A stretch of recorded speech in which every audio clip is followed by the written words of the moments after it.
Reed Spencer with the NASCAR Wire. I'm just curious about the spotter change this week and why, circumstances, and could you elaborate on that, please? Yeah, I was surprised as well.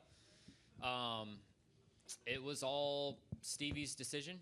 He made the decision on his own to quit, and that's all I'm gonna say. That's all we know, JC. Christopher, with the change, like, what does this week look like with Matt?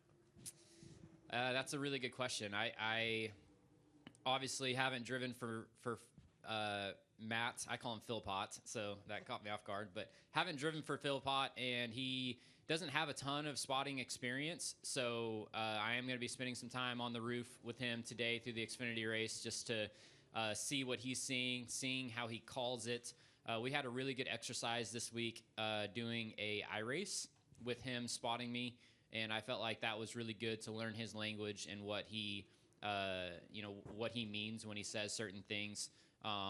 Ran through a couple different items that I wanted something a little bit different. The team wanted something a little bit different. So, yeah, I thought the iRacing experiment was really good. And then hopefully we get a little bit closer through the Xfinity race. But I'm sure it's going to be a period of time through many races before we are fully in sync. So, building off that, like, how challenging is it to not start over, but start with a new person right in the middle of the season?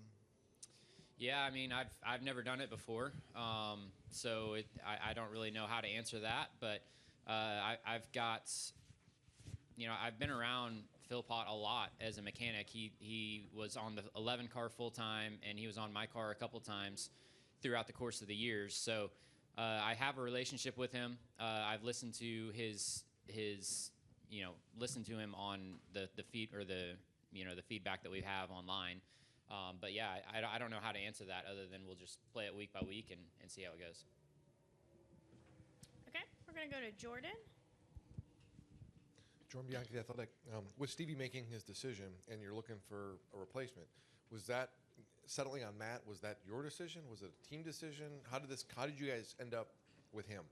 Yeah, I mean, clearly there's not a ton of options out there with everybody having jobs and continuing on through the season. So there weren't a ton of guys out there. I nothing against Philpott, but he definitely wouldn't have been high on the list with his experience level if we weren't in this situation. But with that being said, he's trying to get into the spotter scene, and it made sense to go that direction. I think he did the Martin Truex car in the Daytona 500, so he had his foot in the door with our company.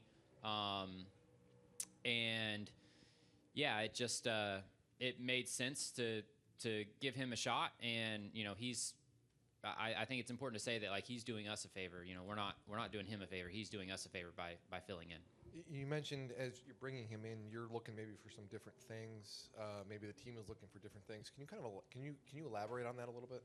Well, whenever I said different things, I just meant by Philpott's spotting style, not by Stevie's spotting style.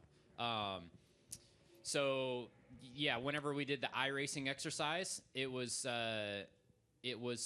just his language, his communication style is clearly different than what Stevie was doing and how he was spotting for me. So there were a couple things just in that iRacing exercise that we talked about to get ironed out before this weekend.